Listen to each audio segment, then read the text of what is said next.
Et on mise en avant chaque contexte du cours.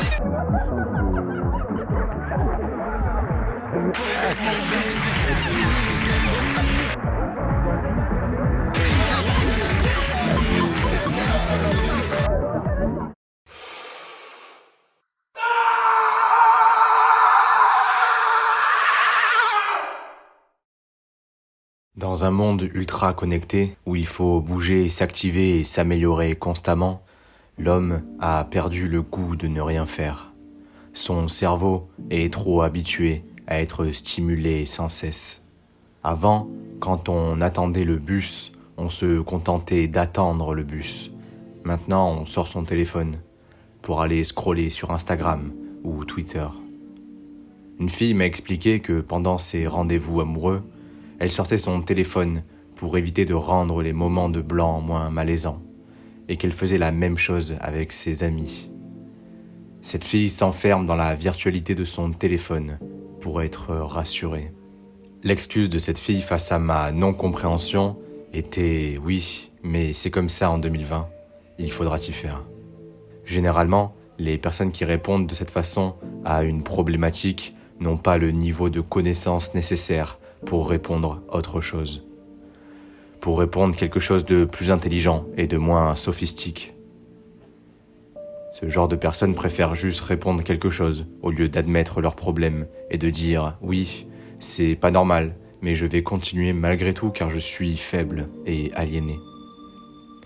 Le philosophe français Pascal a dit un jour « Le monde est si inquiet qu'on ne pense jamais à l'instant présent, mais à celui que l'on vivra, de sorte qu'on est toujours en état de vivre à l'avenir et jamais de vivre maintenant. » En fait, c'est par peur de la réalité de l'instant qu'on se plonge dans le divertissement. Cela revient à dire que c'est par peur de la mort qu'on s'illusionne avec des choses futiles. Pascal disait aussi qu'un homme qui sait apprécier le fait de ne rien faire, de constater simplement le présent, voire de le contempler, est un homme qui est en paix avec lui-même. L'homme est en train de perdre sa capacité à contempler des merveilles comme la nature et l'art. Tout ça est beaucoup trop statique, ennuyant et intellectuel pour lui. Il préfère aller regarder des choses qui bougent, vibrent et scintillent.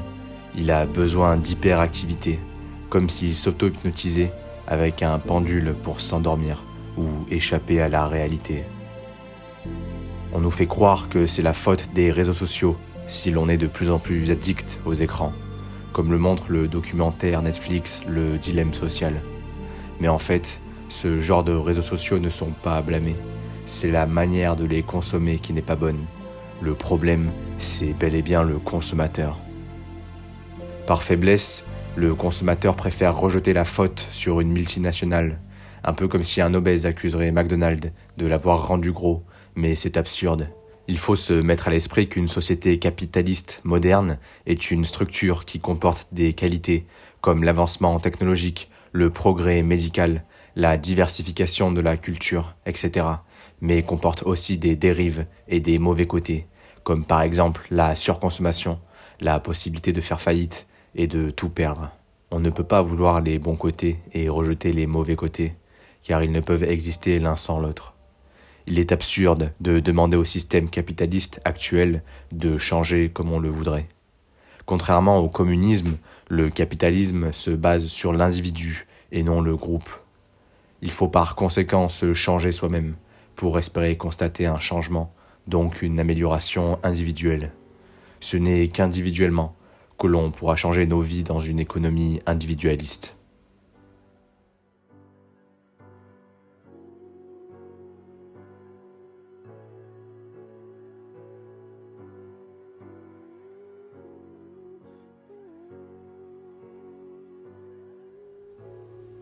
Il existe des formes de divertissement qui sont, elles, moins abrutissantes. L'art et la philosophie en sont deux bons exemples. Jouer d'un instrument, peindre, lire et réfléchir. Pour Nietzsche, l'homme artiste est celui qui a objectivement le plus de valeur. Les gens qui s'ennuient au point de se divertir par les écrans constamment n'ont bien souvent rien d'autre à faire. Pas de talent, d'art à pratiquer, pas de valeur. Si le confinement a été éprouvant pour vous, il faudrait commencer à se poser des questions sur ce qui fait de vous une personne de qualité. Se dire soi-même « je suis quelqu'un de génial, je suis quelqu'un d'exceptionnel » ne suffit malheureusement pas à l'être. De même que posséder des objets de valeur ne fera jamais de vous un homme de valeur. Que l'on soit de droite, de gauche, riche ou pauvre, on devrait tous savoir que la vraie richesse se situe en nous. À quoi bon être milliardaire si ce n'est pour n'avoir jamais lu L'étranger d'Albert Camus, ou découvert la philosophie en général, ou avoir appris le piano et joué des symphonies qui ont été composées il y a 400 ans par des génies. La société a préféré ranger tout ça dans la catégorie culture, au lieu de mettre ça dans la catégorie richesse absolue. Tout ça n'est pas un constat pessimiste ou mauvais du monde, ce n'est qu'un constat réel. L'homme moderne s'illusionne avec des merdes absurdes pour oublier qu'il va mourir un jour. Mais le philosophe Épicure nous donne un antidote à cela. Si la mort est là, c'est que je ne suis plus là.